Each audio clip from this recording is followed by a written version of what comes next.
Anak tuh ada yang bingung gitu kan. Beginilah kondisi gedung SMP Negeri 5 Amabi Oeveto di Desa Fatu Teta. Jangan dari MPR. Siswa sekolah menengah pertama SMP di Kabupaten Buleleng, Bali tidak bisa baca tulis. Kemampuan literasi, matematika, dan juga sains anak Indonesia masih menjadi salah satu yang terburuk di dunia. Pendidikan adalah pilar utama dalam pembangunan suatu bangsa. Di tengah gelombang perubahan zaman, kita dihadapkan pada satu pertanyaan besar. Kemana arah pendidikan kita melangkah? Pendidikan yang seharusnya menjadi cahaya, mengeluarkan manusia dari kegelapan, bukan sekedar alat untuk mengejar gelar atau pekerjaan. Namun hari ini, kita menyaksikan krisis yang diam-diam menghancurkan esensi dari pendidikan. Apa sebenarnya tujuan kita belajar? Apa sekedar mengejar angka? Atau untuk mendapatkan kehormatan dan jabatan? Bukankah ada tujuan yang lebih bermakna di balik proses belajar kita? Pendidikan kita hari ini menghadapi banyak tantangan. Sistem yang mungkin belum sempurna, fasilitas mungkin masih kurang. Tapi, apa hanya itu penyebabnya?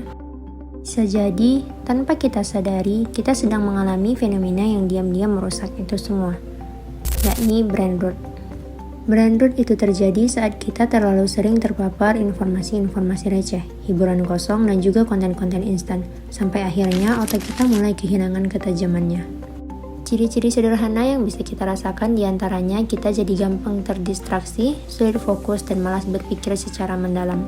Kita lebih suka hal-hal cepat dan juga instan daripada proses belajar yang butuh waktu dan usaha. Akibatnya, kualitas belajar menurun, kemampuan berpikir kritis melemah, bahkan semangat mencari ilmu pun perlahan memudar. Padahal dalam Islam, mencari ilmu itu punya tempat yang sangat tinggi. Bahkan, Allah Subhanahu wa Ta'ala menegaskan dalam Al-Quran tentang betapa mulianya orang-orang yang berilmu. Sebagaimana firman Allah dalam Quran Surah Al-Mujadilah ayat 11.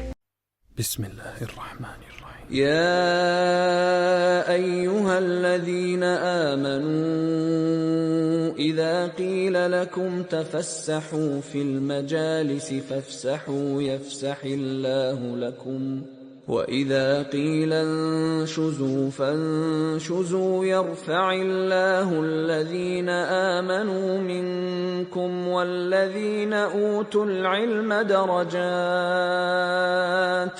وَاللَّهُ بِمَا تَعْمَلُونَ خَبِيرٌ.